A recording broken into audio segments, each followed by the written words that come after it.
Welcome to the Unikernel application spotlight. Today we're looking at GlareDB.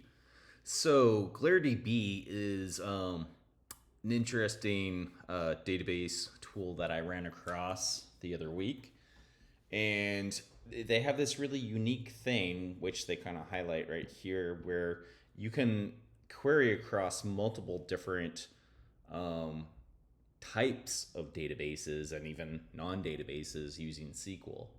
So, they show like Postgres, and I don't know what this is, Redshift or something, Snowflake.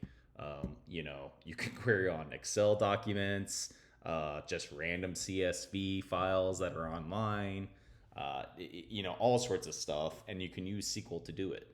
And as you can see, you can, express it as much as you want. Um, they export a kind of a Postgres client interface, and you can run a server locally or remote or whatever. You can embed it into your Python, your Go, and your Rust and so forth, and then they obviously do some hosting as well.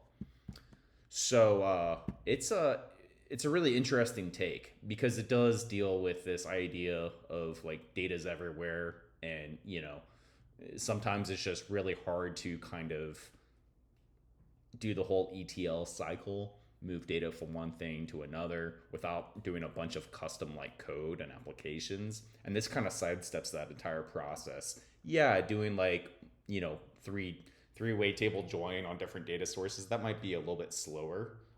That's pretty clear. But you don't have to like make a custom application to dump and load all that code. So or data. So that's kind of like where they're going with this. They talk about query federation, so it's pretty cool.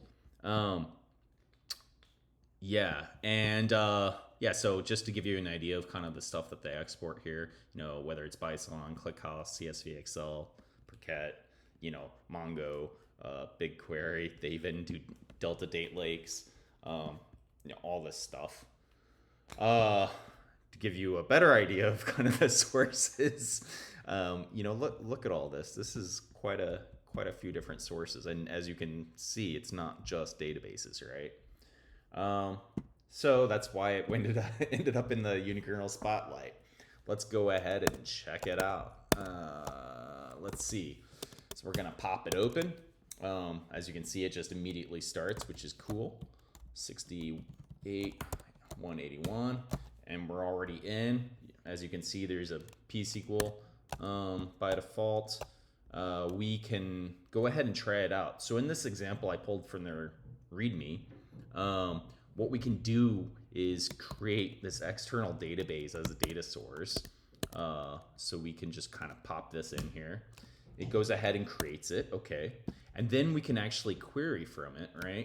And so if we pop this in and query, you can kind of see that we instantly get exactly what we would expect, right? For this query. And then, obviously you can kind of add and remove these ad hoc. When we're done, we just get rid of it. So this is a really interesting thing. I could see lots of different use cases for it. And now you can deploy it as nanos unikernel anywhere. All right, till next time.